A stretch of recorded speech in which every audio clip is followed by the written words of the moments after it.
디도서 3장 말씀입니다. 디도서는 이제 바울이 아들같이 여기는 영적 아들 디모데에게 보낸 편지입니다. 디모데는 당시 그레데라는 곳에서 목회를 하고 있었습니다. 그레데라는 곳은 이제 그리스의 그 밑에 위치한, 지금으로 말하면 크레타 섬인데, 그레데는 이 로마의 속국이 되지는 않았습니다. 그래서 로마에게 끊임없이 저항하고 하는 그런 나라인데, 섬나라인데, 이 그레데 사람들에게 이제 디도가 복음을 전하고 거기에 교회를 세우고 목회를 하고 있는 거죠. 그런데 목회하는 데 있어서 여러 가지 어려움이 있었습니다. 가장 큰 어려움은 그 교회 내에 이렇게 자꾸 오늘 1장 나온 말씀처럼 유대인들의 그 허탄한 이야기 등등, 또 당시 이제 영주주의 이러한 이단들이 교회 내에서 자꾸 헛된 말을 하고 이 성도들을 미혹해 하는 이제 그런 문제가 있었습니다. 그래서 이 그레데 교회를 방문했던 바울은, 말년에 방문했던 바울은 그 상황을 인지하고, 물론 디도도 그런 얘기를 했겠죠. 그래서 어떻게 할 것이냐, 그것을 지금 편지를 보내고 있습니다. 디도서의 목적은 그러한 것들을 이제 잘 정리하는 일과, 그리고 그런 일을 잘 하기 위해서는 디도 혼자서 하기 어렵습니다. 그래서 장로들을 세워서 장로들로 하여금 그런 것들을 잘 정리할 수 있게 하는 그런 목적이 하나 있습니다. 그래서 1장에 이제 그런 장로들을 세우고 그들로 하여금 1장 9절에 보면 거슬러 말하는 자들을 책망하게 하려 함이라 해서 그렇게 교회를 든든히 세우려는 그런 목적이 하나 있고요. 또 하나는 성도들도 또 굉장히 어찌 보면은 이렇게 전투적인 그런 성도들입니다. 로마와 이렇게 투쟁하는 그레데 섬 사람들과 비슷하게 조금은 투쟁적인 그런 것도 있고, 그래서 이분들을 잘 말씀으로 가르치라고 지금 권면하려고 이 편지를 보내는 것이죠.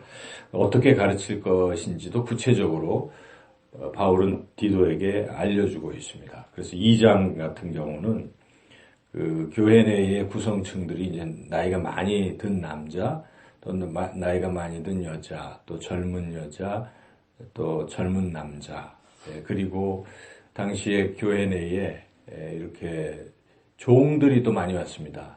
그 당시에는 노예지요. 그래서 상전에게 어떻게 해야 될지, 이런 여러 가지 계층별로 그런 어떻게 해야 될지를 가르치는 그런 내용도 2장에 자세하게 이렇게 나와 있습니다. 그래서 크게 보면 결국 교회 내에 잘못된 가르침, 이단, 이러한 것들을 잘 정리하고, 그리고 잘 또 성도들을 말씀으로 가르쳐서 결국 교회를 든든히 세우게 하려는 것이 이 디도서의 목적이라고 하겠습니다. 이제 3장에서는 특별히 또 가르침인데, 이것은 대인 관계를 어떻게 해야 될지를 가르치고 있습니다. 1절에서 이제 7절까지 말씀인데, 특별히 여기에 보면 1절, 2절에 그 내용이 나와 있습니다. 1절, 2절을 같이 한번 읽어보겠습니다. 너는 그들로 하여금 통치자들과 권세 잡은 자들에게 복종하며 순종하며 모든 선한 일 행하기를 준비하게 하며 아무도 비방하지 말며 다투지 말며 관용하며 범사의 온유함을 모든 사람에게 나타낼 것을 기억하게 하라.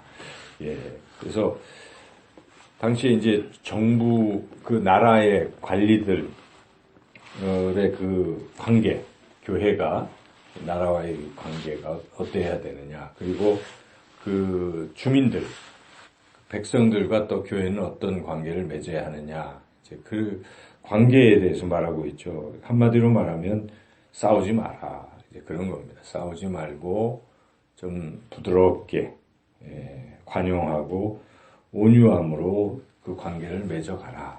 그런 말씀이죠.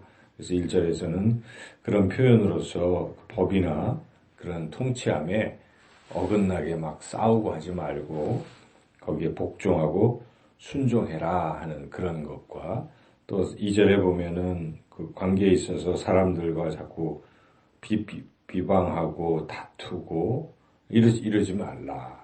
오직 관용과 온유함으로 대해라.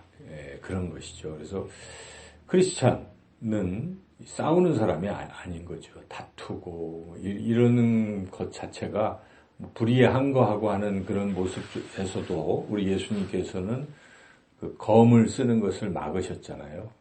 베드로가 발고에 귀를 자르는 것을 검을 집어넣어라 이렇게 말씀하시므로 이렇게 평화적으로 항상 온유하고 이렇게 하는 거죠.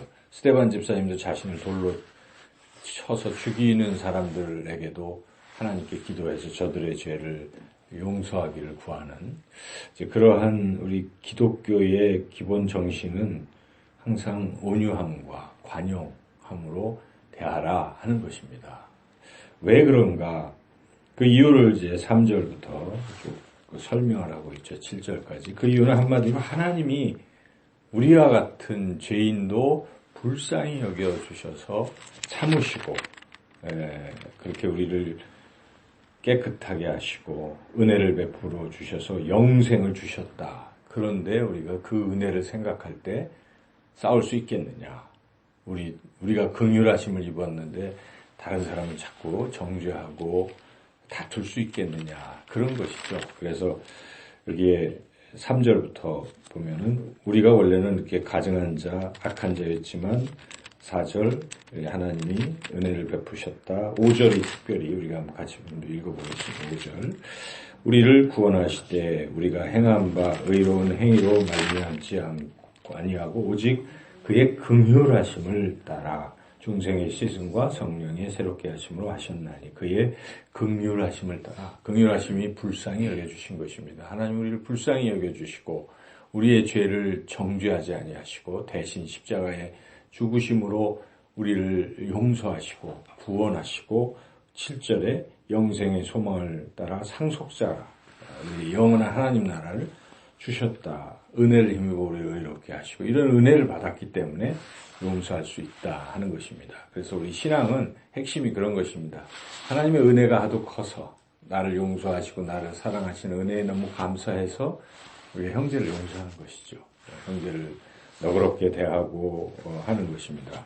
우리가 훌륭해서 다른 사람들을 너그럽게 대한다 하는 그런 인본주의적인 그런 것이 아니라 은혜를 받았기 때문에 당연한 것입니다. 우리가 10,000달란트 빚진 자로서 탕감받았기 때문에 100데나리온은 용서할 수 있는 것이죠. 그래서 항상 은혜를 깊이 생각하는 사람들은 부드럽고 관용하고 또 용서하고 교만하지 않고 그렇게 살아갈 수 있습니다.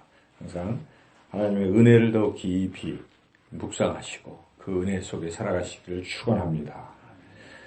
이제 마지막 8절부터 11절까지는 지금까지 쓴 내용들을 다시 요약하고 있습니다. 그래서 앞서서 제가 말씀드렸지만 두 가지인 것이죠. 하나는 잘 가르치라는 것입니다. 잘 가르쳐서 지금 이들을 선한 일에 힘쓰게 하는 하나님의 친백성 되게 하라.